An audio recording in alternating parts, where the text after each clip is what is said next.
It's your boy DJ. Ako nga po pala ulit muling nagbabalik at welcome back dito sa aking channel.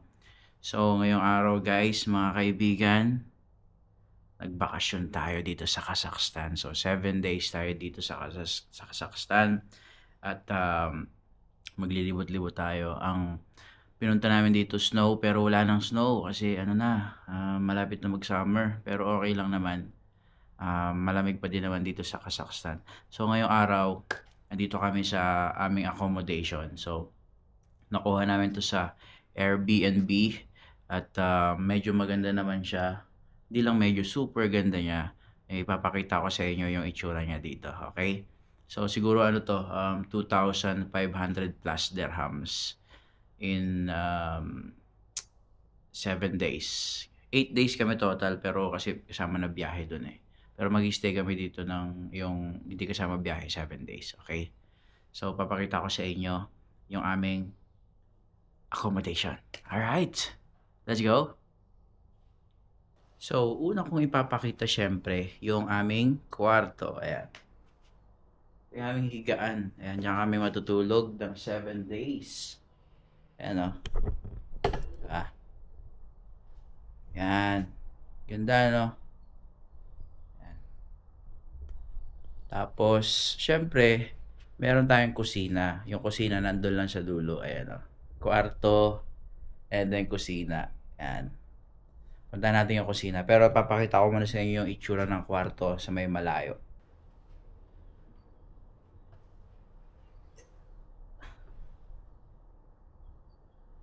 Yeah. Kasya 2 tao dito. Yan, dito naman tayo sa side na to. Ayan yung view niya. So, dito banda merong parang salamin dito. Ayan o.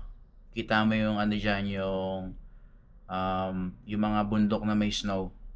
Tapos, pag nag-snow dyan, I'm sure maganda din dyan. Tsaka parang may duyan dun o. Ayan o. Mamaya pupuntahan natin yan. So, ayun yung kwarto. Ayan, dyan kami matutulog. Ito naman yung kainan namin. Ito kami kakain. Ayan o.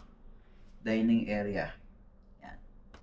Tapos ang maganda dito mga kaibigan, dito sa nakuha namin accommodation, meron siyang lutuan. Pwede ka magluto, pwede ka din maglaba, pwede ka din magplancha. Mamaya papakita ko din sa inyo yan. Ayan. So, good for 2, 2 upuan. Ito yung kusina. Papakita ko din sa inyo yung kusina. Tapos, parang may balcony pa dito, maliit eh. Parang masarap din mag-chill-chill dito. Tara, pakita ko din sa inyo yan. Ayan. So, parang may maliit na labas dito. Kaya may 2 upuan. Tapos, bintana. So, yung nasa likod ko, yan naman yung kusina. So, dyan tayo magluluto ng pagkain natin. Almusal, tanghalian. Kapag wala tayong nagustuhan sa labas, papakita ko sa inyo yung kusina nila. So, ayan yung kanilang lababo, lutuan. Actually, nagsaing kami dito. Ayan o.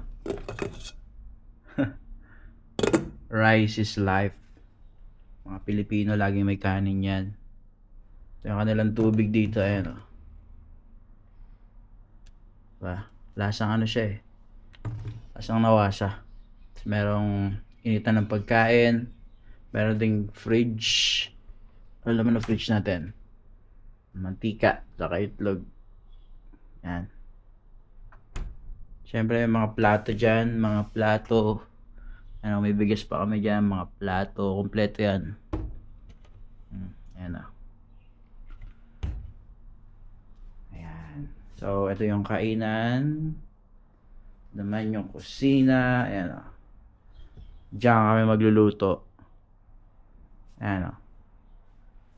Pakita ko ulit sa inyo yung higaan. May TV.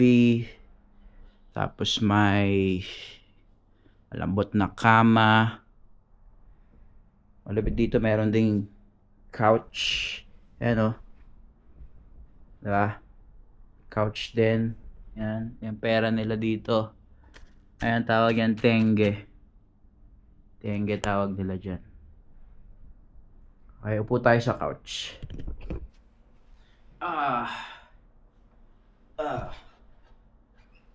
Yan.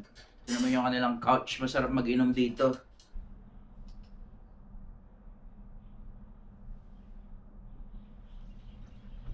So, ayun. Ito naman yung view dito sa may bandang bintana. Yan. Kusina. Yan. So, good for 2 persons. 2 to 3 persons. Yan. Swak na swak sa budget nyo to. Alright?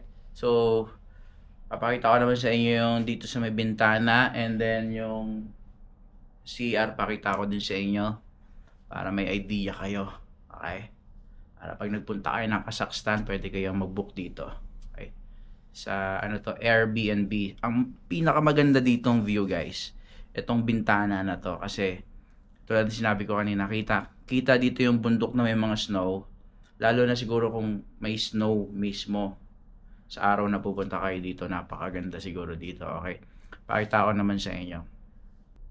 Ito na nga yung bintana na sinasabi ko sa inyo. Ito yung parang duyan. Nandiyan si Mahal, nagduduyan-duyan. Ayan o, sarap buhay. Buhay, walang trabaho, duyan-duyan lang.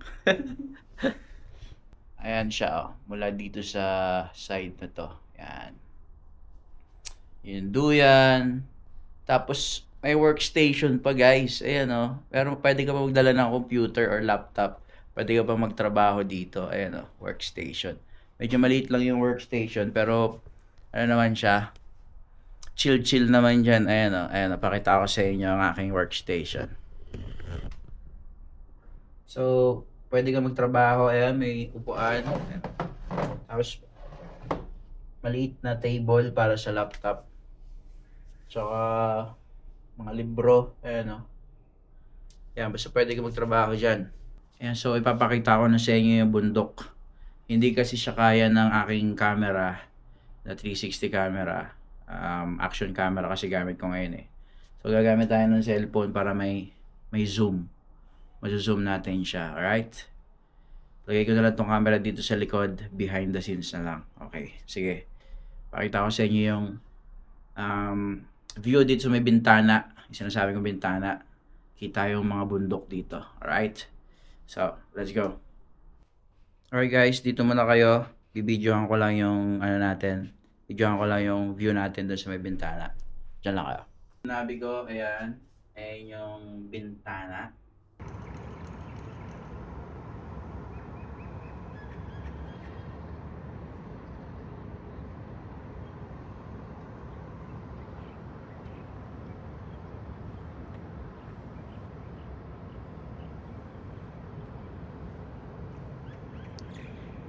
So, yun na nga guys, napakita ko na sa inyo yung paligid ng aming room, pati yung bintana, yung kusina, yung sala, yung higaan, yung workstation na maliit.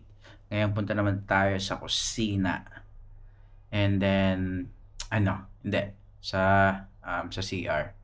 And then, pakita natin yung CR nila dito. Mukhang maganda din ang CR nila dito. Meron ding parang lagay ng mga damit, mga maleta, tsaka plantsahan dito banda. Alright. Punta tayo doon.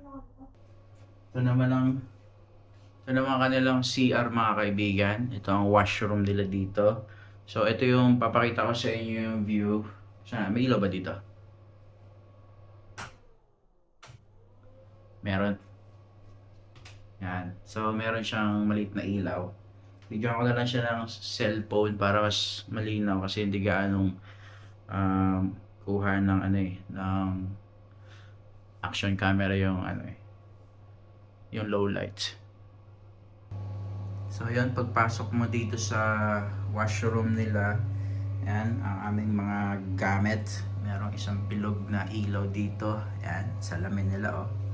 Ganda. Yung sink. Yan, i-ultra wide natin. Ayan yung taihan dyan. CR nila. Ibiday din sila dito. Ayan o. So, hindi lang tissue. Makakatay ka ng maayos. Yan. So, yung shower nila. Napakaganda na yung shower, mga kaibigan. Tingnan natin ang loob ng shower. Ayan o. Ba? May kasama na rin may kasama na rin shampoo. May shampoo dyan. Ayan.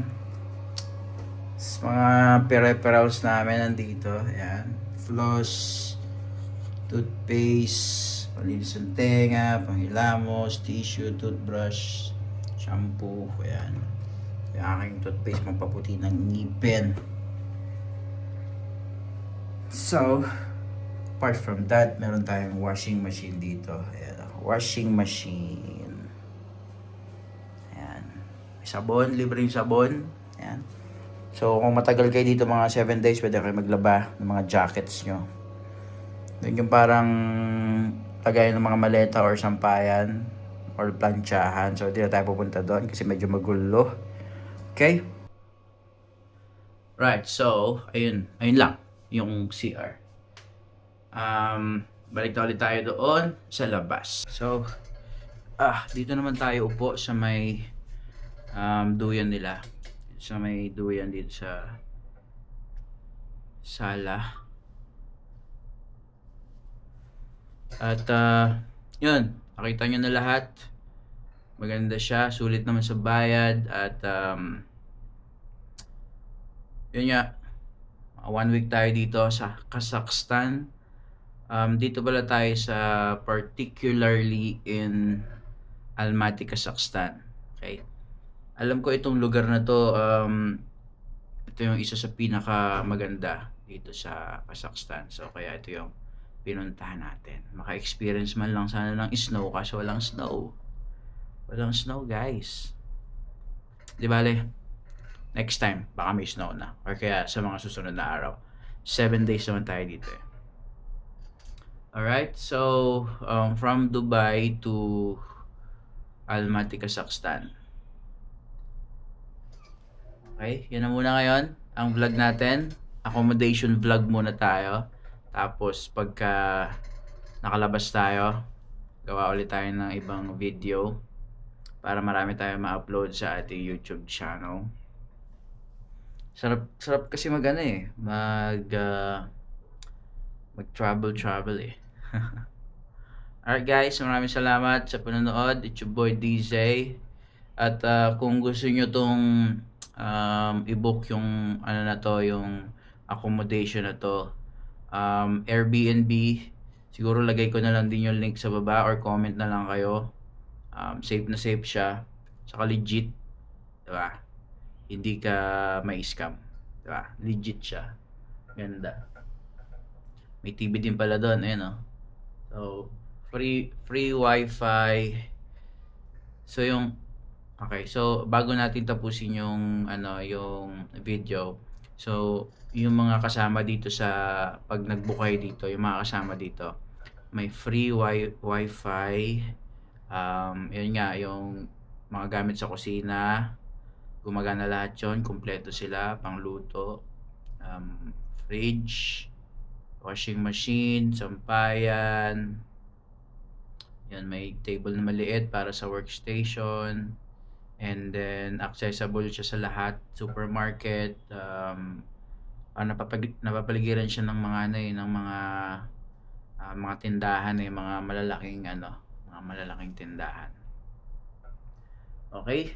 So yun lang, maraming salamat. Your boy DJ, please subscribe and bye bye.